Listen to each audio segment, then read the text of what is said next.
saya Francesca Bintang Suryani. Saya mahasiswa manajemen semester 4, program studi manajemen S1, Fakultas Ekonomi dan Bisnis, Universitas Diponegoro.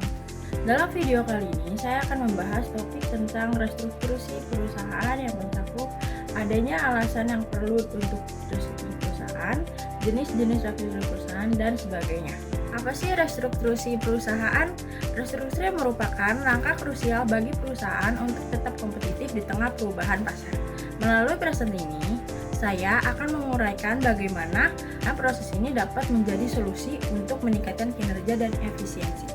Dalam video kali ini, saya akan membagikan materi, yaitu yang pertama adalah latar belakang restrukturisasi, konsep restrukturisasi, bentuk-bentuk restrukturisasi perusahaan berdasarkan perspektif hukum dan bisnis.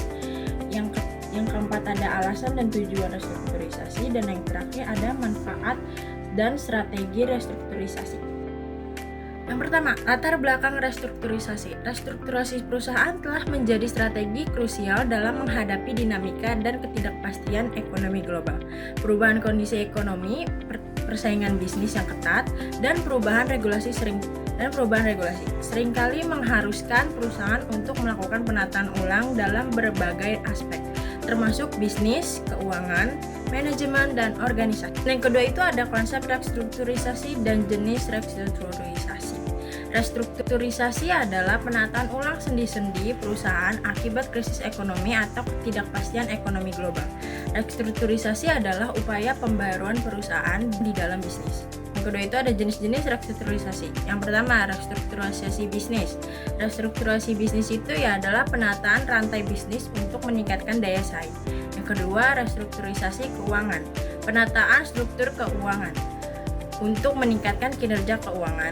Yang ketiga ada restrukturisasi manajemen, yaitu penataan manajemen dalam bisnis. Yang keempat itu ada restrukturisasi organisasi, yaitu penataan ulang terhadap organisasi. Oke, di materi yang ketiga itu adalah bentuk-bentuk restrukturisasi perusahaan berdasarkan perspektif hukum.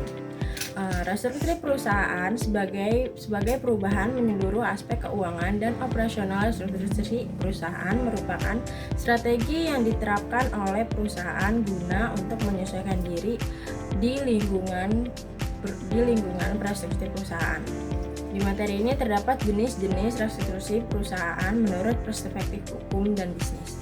Yang pertama itu ada merger. Merger itu penggabungan perusahaan. Yang kedua akuisisi. Akuisisi adalah pengambilan saham. Yang ketiga ada spin-off, pemisahan perusahaan. Dan yang keempat ada konsolidasi, peleburan perusahaan. Oke, di materi yang keempat itu ada alasan dan tujuan restrukturasi perusahaan. Yang pertama, meningkatkan efisiensi operasional. Yang kedua, meningkatkan daya saing. Yang ketiga, penyederhanaan struktur organisasi. Yang keempat, adaptasi terhadap perubahan pasar. Yang kelima, peningkatan profitabilitas. Yang keenam, pengembangan fokus strategi. Dan yang ketujuh, mengatasi krisis keuangan atau hutang.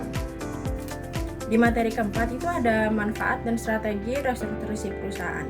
Yang pertama itu manfaat restrukturisasi yaitu mampu bersaing dan kompetitor. Yang kedua, meningkatkan produktivitas karyawan. Yang ketiga, mempertahankan atau memperkuat keuangan perusahaan. Dan kelima, memberikan peluang untuk pertumbuhan bisnis. Selanjutnya yang kedua itu ada strategi restrukturisasi. Yang pertama, diversifikasi bisnis. Yang kedua, reduksi biaya. Yang ketiga, peningkatan teknologi. Dan yang keempat, memperbaiki manajemen. Dan yang terakhir itu ada kesimpulan. Kesimpulan dari materi restrukturisasi perusahaan yaitu restrukturisasi perusahaan adalah strategi penting untuk meningkatkan efisiensi, daya saing, dan kelangsungan bisnis.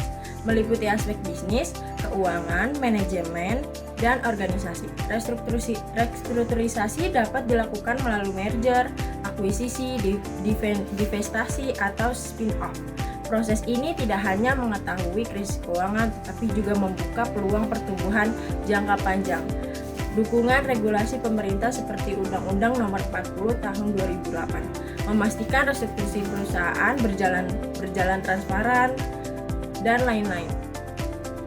Dengan perencanaan matang, restrukturisasi menjadi solusi efektif untuk menciptakan perusahaan yang lebih tangguh dan adaptif. Melalui pembahasan ini, kita dapat memahami bahwa restrukturisasi bukan sekedar tentang memotong biaya, tetapi merupakan strategi transformasi untuk menciptakan perusahaan yang lebih efisien, kompetitif, dan siap menghadapi tantangan bisnis di masa depan.